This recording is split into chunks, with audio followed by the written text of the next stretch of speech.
வணக்கம் தமிழக மக்களே, தமிழ் தகவல் சேனலுக்கு உங்களை அன்போடு வரவேற்கிறோம். கஷ்டப்பட்டு சேர்த்த பணத்தை பேங்க்ல போட்டா வட்டி ரொம்ப கம்மியா தராங்களா? பணமும் பாதுகாப்பா இருக்கணும், வட்டியும் அள்ளணும்னு நினைக்கிறீங்களா? அப்போ இந்த வீடியோ உங்களுக்கு தான். இதோ அந்த அதிரடி தகவல். 2 லட்சம் போட்டா 89,000 லாபம், பேங்க்ல வட்டி குறைஞ்சிருச்சு. இப்போ எங்க முதலீடு பண்ணலாம்? அஞ்சலகத்தின் அசத்தல் திட்டம் முதலுக்கு மோசம் இல்ல. 5 வருஷம் பொறுத்திருந்தா கை நிறைய காசு. 2025 வருஷம் ஆரம்பிச்சதுல இருந்து கடன் வாங்குறவங்களுக்கு வேணா சந்தோஷமா இருக்கலாம், ஏன்னா வட்டி குறைஞ்சிருக்கு. ஆனா கஷ்டப்பட்டு சம்பாதிச்ச காசை பேங்க்ல போட்டு வட்டி வருமானத்துல குடும்பம் நடத்தலாம்னு நினைக்கிறவங்களுக்கு இது கொஞ்சம் கஷ்டமான காலம்தான். ஏன்னா பெரிய பேங்க்ல எல்லாம் வட்டி விகிதத்தை ரொம்பவே குறைச்சிட்டாங்க. ஆனா கவலைய விடுங்க, நம்ம ஊர் போஸ்ட் ஆபீஸ் அஞ்சலகம் இப்போ பேங்கையே மிஞ்சிற அளவுக்கு வட்டி அள்ளிக்கார் கொடுக்கறாங்க. அது என்ன திட்டம், எவ்வளவு லாபம்னு தெளிவா சொல்றேன், கேளுங்க. ஏன் இப்போ போஸ்ட் ஆபீஸ் பெஸ்ட்? நம்ம ஊர் எஸ்பிஐ பேங்க்ல கூட 5 வருஷத்துக்கு பணம் போட்டா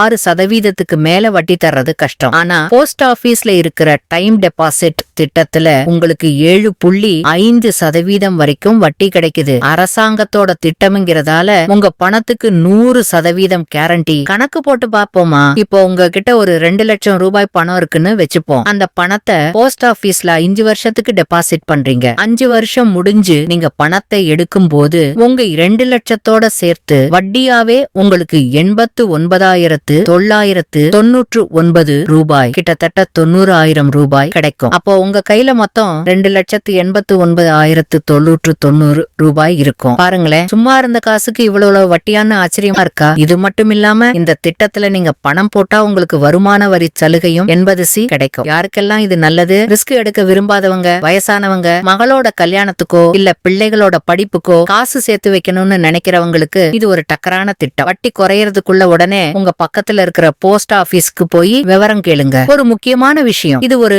தகவல் தான். நீங்க முதலீடு பண்றதுக்கு முன்னாடி உங்க குடும்பத்துல இருக்கிறவங்க கிட்டையும் நிதி ஆலோசகர் கிட்டையும் ஒரு வார்த்தை கேட்டுட்டு பண்ணுங்க. இந்த தகவல் உங்களுக்கு ரொம்பவே உபயோகமா இருந்திருக்கும்னு நினைக்கிறேன். உங்க வீட்டுல இருக்கிற பெரியவங்களுக்கும் காசு சேர்த்து வைக்கணும்னு நினைக்கிற நண்பர்களுக்கும் இந்த வீடியோவை ஷேர் பண்ணுங்க. இந்த மாதிரி சூப்பர் செய்திகளை உடனுக்குடன் தெரிஞ்சுக்க நம்ம தமிழ் தகவல் சேனலை மறக்காம சப்ஸ்கிரைப் பண்ணிடுங்க. நன்றி, வணக்கம்.